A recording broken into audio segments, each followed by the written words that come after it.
Guys, good morning. Today po is i-reveal natin yung madalas kinakain ng ating mga alagang native pig. Ito po ay ang edad po ng ating native pig ngayon ay nasa 1 buwan at isang 1 month and 1 week po, no, from weaning, no. Ito po sila. Kung makita nyo, ang lalakas nilang kumain. So malakas lang kumain ng itong madalas lang kinakain dito ay itong tinatawag nating water hyacinth, no. Masyadong maganda po ito sa ating alaga kasi nakakatunaw po ito ng taba. Tingnan niyo naman guys, no, ang katawan ng ating mga alaga, hindi masyadong ang laki ng tiyan. Okay.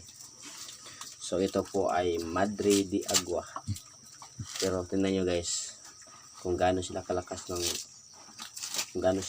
kumain ng water hyacinth. So ito lang po yung madalas nang kinakain dito kasi dito sa bukid po ay maraming mga alternatibong pagkain ng ating baboy tulad po ng ipil-ipil, pusod ng saging. So ito pong water hyacinth, Madre de Agua. So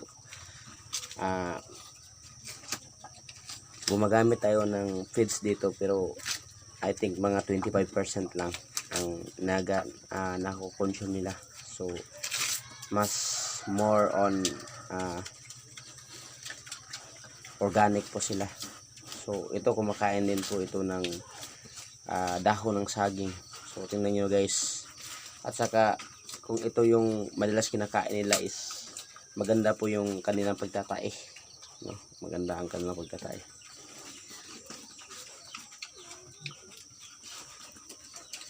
Ang tatakal na guys. Ito guys.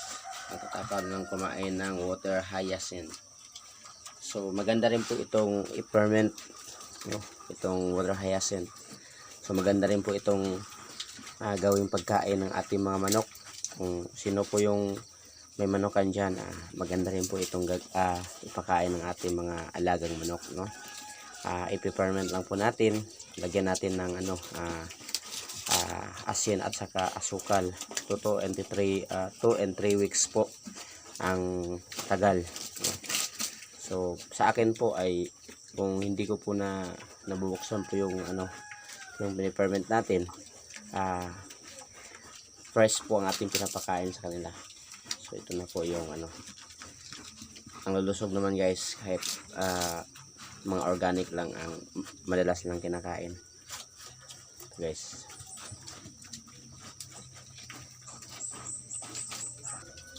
Okay guys, bibigyan din po natin sila ng saging. Tingnan nyo guys kung gaano sila katakam kumain ng dahon ng saging.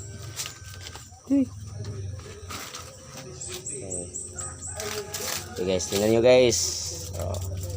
Ganyan mga alaga nating hayop, mga alaga nating native pig, no. 1 buwan at 1 semana pa, no.